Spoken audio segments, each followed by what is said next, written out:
He visto morir a personas ricas y pobres, a personas famosas y anónimas, a personas con fe y sin ella, y al final todas pasan por procesos similares, todas muestran señales parecidas, todas necesitan lo mismo, que es presencia, compañía, amor.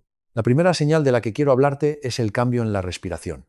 Cuando el cuerpo empieza a prepararse para el final, la respiración cambia. No de un día para otro, sino gradualmente. Puede volverse más superficial, más irregular, pueden aparecer pausas largas entre una inspiración y otra, lo que en medicina llamamos respiración de Cheyne-Stokes. Es como si el cuerpo estuviera practicando para dejar de respirar, como si estuviera ensayando el momento final en pequeñas dosis. He visto a familias asustarse mucho con esto, correr a buscar a una enfermera porque creen que la persona ya se está muriendo. Y a veces sí. Pero otras veces esa respiración irregular puede mantenerse durante días o incluso semanas. Lo importante no es tanto el patrón exacto como el cambio. Cuando alguien que respiraba de una manera empieza a respirar de otra muy diferente, algo está pasando. Recuerdo a un paciente, un hombre de 72 años, con cáncer de pulmón avanzado, que llevaba semanas en una planta de paliativos. Su respiración empezó a cambiar gradualmente, se volvió más lenta, más superficial, con pausas cada vez más largas. Su esposa estaba aterrorizada, cada pausa le parecía el final. Y yo tuve que sentarme con ella muchas veces a explicarle que esas pausas eran parte del proceso, que el cuerpo estaba haciendo lo que tenía que hacer, que no había que tener miedo de cada silencio. Ella aprendió a respirar con él, a seguir su ritmo, a no asustarse cuando el aire tardaba en volver. Y cuando finalmente llegó el momento, ella estaba preparada. Ella había hecho ese camino junto a él, respiración a respiración. Pero no solo cambia cómo respira la persona, también cambia su relación con el aire, con el oxígeno, con la vida misma. He visto a personas que empiezan a preferir tener las ventanas abiertas, que necesitan sentir el aire fresco en la cara, que se ahogan en habitaciones cerradas donde antes estaban perfectamente cómodas.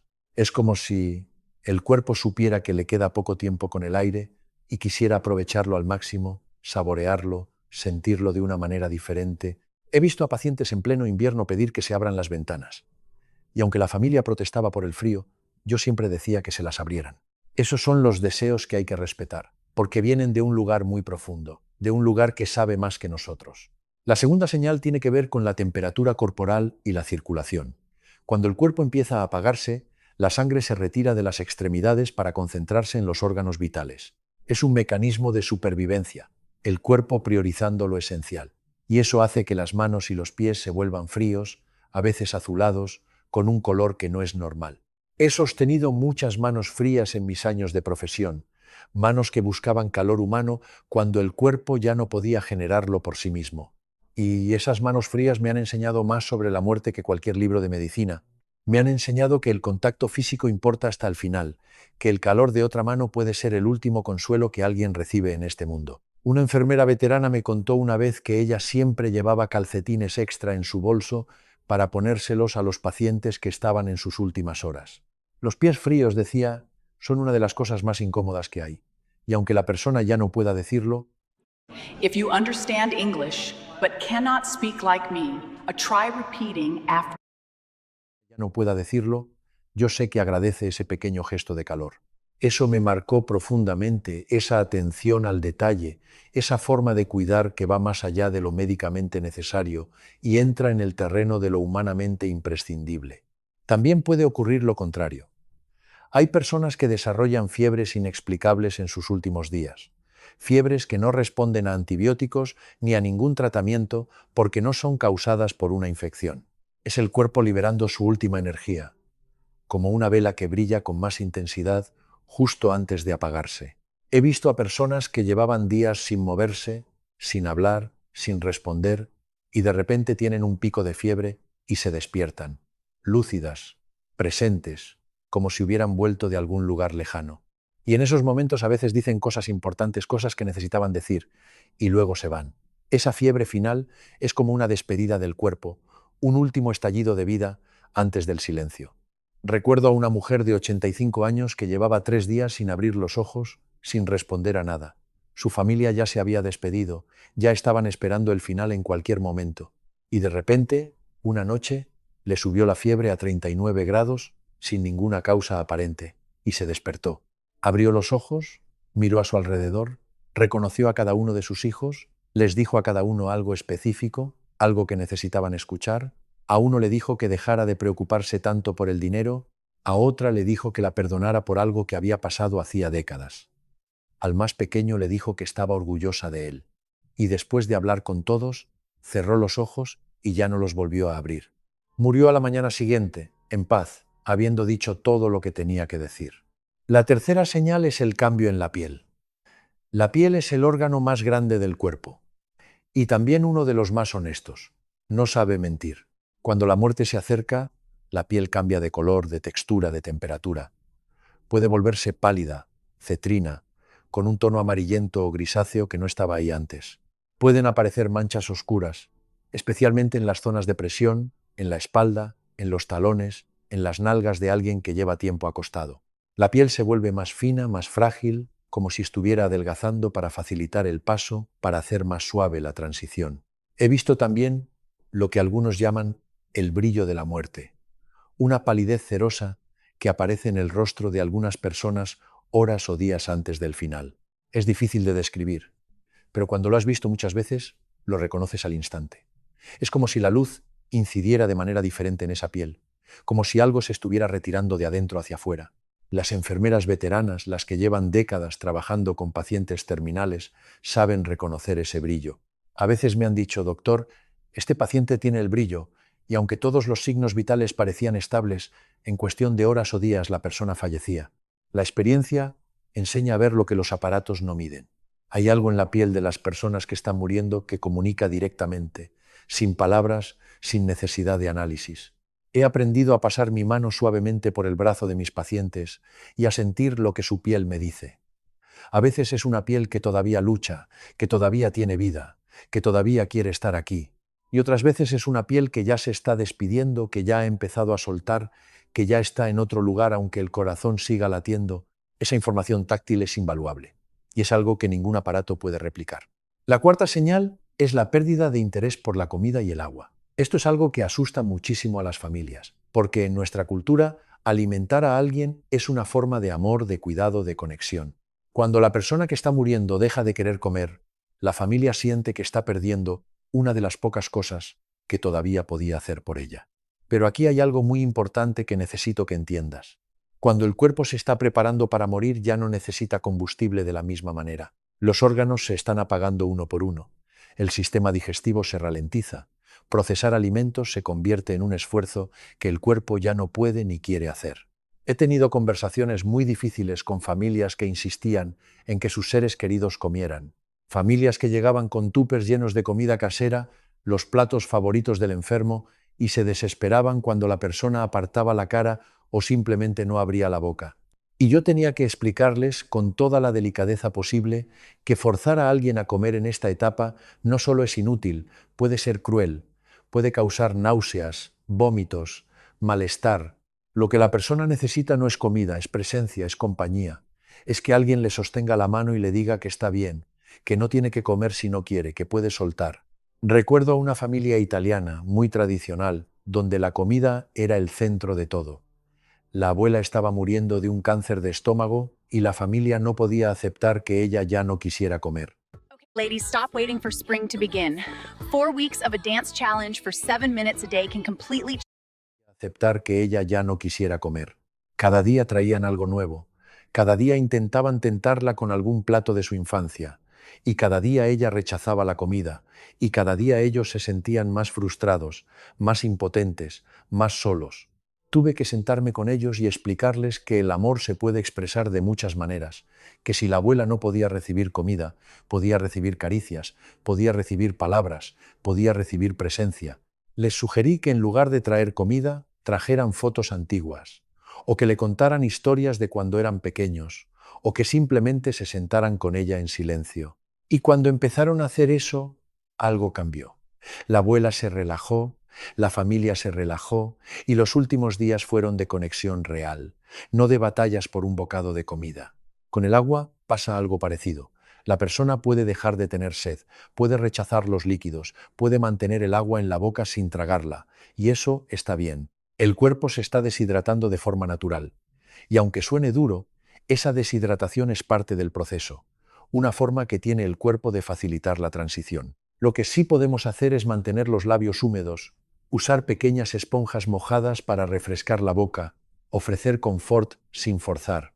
Esos pequeños gestos de cuidado son mucho más valiosos que cualquier intento de hidratación forzada. La quinta señal es el cambio en los patrones de sueño. Cuando la muerte se acerca, la persona suele dormir cada vez más. Pasa más horas inconsciente que consciente, y los momentos de vigilia se vuelven más cortos y más espaciados. Esto también asusta a las familias, que sienten que están perdiendo a la persona antes de que se vaya físicamente. Pero ese sueño prolongado es una forma que tiene el cuerpo de conservar energía, de protegerse, de prepararse. No es abandono, no es rendición, es sabiduría corporal. Y aquí quiero hablarte de algo que he visto muchas veces y que me sigue impresionando cada vez que lo presencio. En medio de ese sueño profundo, de esa aparente desconexión del mundo, hay personas que de repente despiertan con una claridad asombrosa. Abren los ojos, miran alrededor, reconocen a sus seres queridos, dicen cosas importantes, piden perdón o perdonan, dan instrucciones, se despiden y luego vuelven a dormirse y ya no despiertan más. Esos momentos de lucidez terminal son un regalo, una ventana que se abre brevemente antes de cerrarse para siempre. Si tienes la suerte de estar presente cuando ocurre, aprovéchalo, di lo que necesitas decir. Escucha lo que la persona necesita decirte, porque puede que no haya otra oportunidad. He visto a un hombre que llevaba una semana en coma profundo despertar de repente a las 3 de la madrugada. Su esposa estaba dormitando en un sillón al lado de la cama, y él la despertó diciendo su nombre. Ella abrió los ojos y lo vio mirándola con una claridad que no había tenido en meses. Él le dijo que la amaba, que agradecía todos los años que habían pasado juntos, que no tuviera miedo, que iba a estar bien. Ella lloró, él lloró. Se sostuvieron las manos durante unos minutos que parecieron eternos, y luego él cerró los ojos y volvió a ese lugar profundo del que había salido brevemente. Murió 2 días después, pero esa conversación de madrugada fue el cierre que ambos necesitaban. La sexta señal es el aislamiento social. No me refiero a que la familia se aleje, me refiero a que la persona que está muriendo empieza a retirarse del mundo de forma natural. Puede dejar de interesarse por las noticias, por lo que pasa afuera, por las conversaciones triviales. Puede preferir el silencio a la compañía o puede querer estar solo con 1 o 2 personas específicas y rechazar a todos los demás. Este aislamiento no es rechazo, es concentración. La persona está reuniendo sus fuerzas para el trabajo más importante que le queda por hacer, que es morir. Y morir requiere energía, requiere atención, requiere un tipo de intimidad que no siempre es compatible con las visitas sociales, por bien intencionadas que sean. He visto a familias ofenderse porque el abuelo ya no quiere ver a los nietos, o porque la madre pide que no venga más gente. Pero eso no significa que la persona no los quiera. Significa que necesita paz, necesita quietud, necesita espacio para hacer lo que tiene que hacer. Respetar ese deseo de aislamiento es una de las formas más puras de amor que podemos ofrecer. No es fácil, especialmente para los que se quedan fuera, para los que sienten que les están negando la oportunidad de despedirse. Pero hay que entender que no se trata de nosotros, se trata de la persona que está muriendo y sus necesidades tienen que ser la prioridad. Recuerdo a una mujer de 60 años con un tumor cerebral que en sus últimas semanas solo quería estar con su hermana.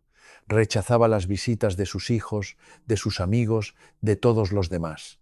Sus hijos estaban destrozados, sentían que los estaba rechazando, que no los quería. Tuve que explicarles que su madre no los estaba rechazando, que lo que pasaba era que con su hermana tenía una conexión diferente, una conexión que venía de la infancia, de un lugar muy profundo, y que en ese momento de máxima vulnerabilidad ella necesitaba volver a ese lugar, necesitaba esa presencia específica.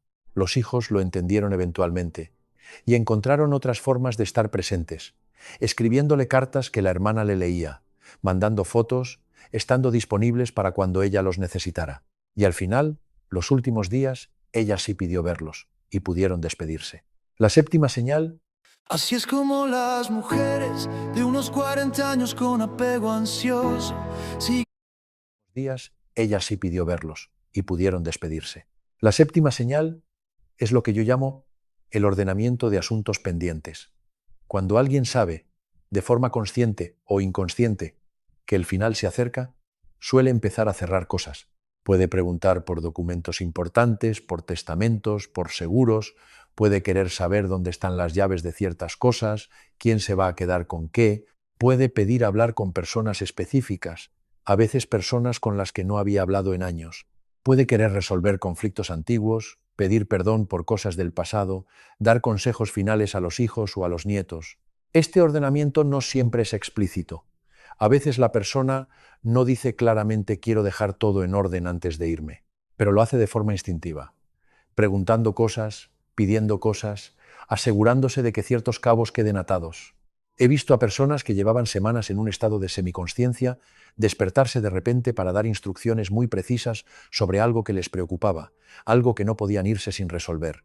Y una vez que lo resolvían, volvían a ese estado de retirada y se iban poco después. Recuerdo a un empresario que estaba muriendo de una enfermedad del hígado. Llevaba días sin hablar apenas, muy débil, muy ausente. Y un día de repente abrió los ojos y empezó a dar instrucciones sobre su negocio. Quería asegurarse de que sus empleados iban a estar protegidos, que ciertos contratos se iban a cumplir, que su socio iba a respetar ciertos acuerdos. Su familia estaba sorprendida. No entendía de dónde sacaba la energía para hablar de negocios en un momento así, pero yo lo entendía perfectamente. Ese hombre había dedicado su vida a construir algo y necesitaba saber que lo que había construido iba a sobrevivir, que no había sido en vano. Una vez que dio todas las instrucciones y se aseguró de que alguien las iba a seguir, se relajó visiblemente y murió 2 días después en paz. La octava señal son los sueños y las visiones. Este es un tema delicado porque entra en territorio que no es estrictamente médico, que roza lo espiritual, lo metafísico, lo que cada uno quiera creer. Pero yo solo puedo hablarte de lo que he visto. Y lo que he visto es que muchas personas, cuando se acercan al final, empiezan a tener sueños muy vívidos con personas que ya han muerto. Sueñan con sus padres, con sus abuelos, con hermanos fallecidos, con amigos de la infancia que ya no están, y esos sueños no son como los sueños normales. Las personas los describen como encuentros reales, como visitas, como si los muertos vinieran a buscarlos. Algunas personas también tienen visiones estando despiertas. Miran hacia una esquina de la habitación y dicen que hay alguien ahí, alguien que los demás no podemos ver. Hablan con personas invisibles, responden a preguntas que nadie ha hecho, sonríen como si estuvieran viendo a alguien querido. Desde el punto de vista médico, podríamos hablar de alucinaciones, de efectos de la medicación, de hipoxia cerebral, pero después de tantos años, después de haber presenciado esto tantas veces, ya no estoy tan seguro de que sean simples alucinaciones. Hay algo en la consistencia de estas experiencias, en la paz que suelen traer a las personas que las tienen, que me hace pensar que quizás hay algo más, algo que no sabemos explicar todavía. He visto a una mujer de 90 años que llevaba días hablando con su madre, que había muerto hacía más de 40 años. Miraba hacia la ventana y sonreía, y decía: «Mamá, ya sé, ya voy». Su hija estaba muy perturbada por esto, pensaba que su madre estaba delirando, perdiendo la razón, pero yo le dije que no se preocupara, que esto era muy común, que muchas personas tienen estas experiencias al final de la vida. Y le sugerí que en lugar de corregir a su madre, la acompañara, le preguntara qué estaba viendo, qué le estaba diciendo su abuela, y cuando empezó a hacer eso, algo cambió. Las conversaciones entre madre e hija se volvieron más profundas, más significativas. La hija aprendió cosas sobre su abuela que nunca había sabido, historias que su madre había guardado toda la vida y que ahora, al final, estaba compartiendo. Lo que sí puedo decirte con certeza es que estas visiones, sean lo que sean, suelen aparecer en los últimos días o semanas de vida. Y cuando una persona empieza a hablar de visitas de familiares muertos, de sueños donde le dicen que ya casi es hora, es una señal de que el final está cerca. No le niegues esa experiencia, no le digas que está alucinando, no le quites esa conexión con algo que para ella es real y significativo. Acompáñala, escúchala, pregúntale qué ha visto, quién ha venido a visitarla. A veces esas conversaciones son las más profundas y las más importantes que puedes tener con alguien que está muriendo.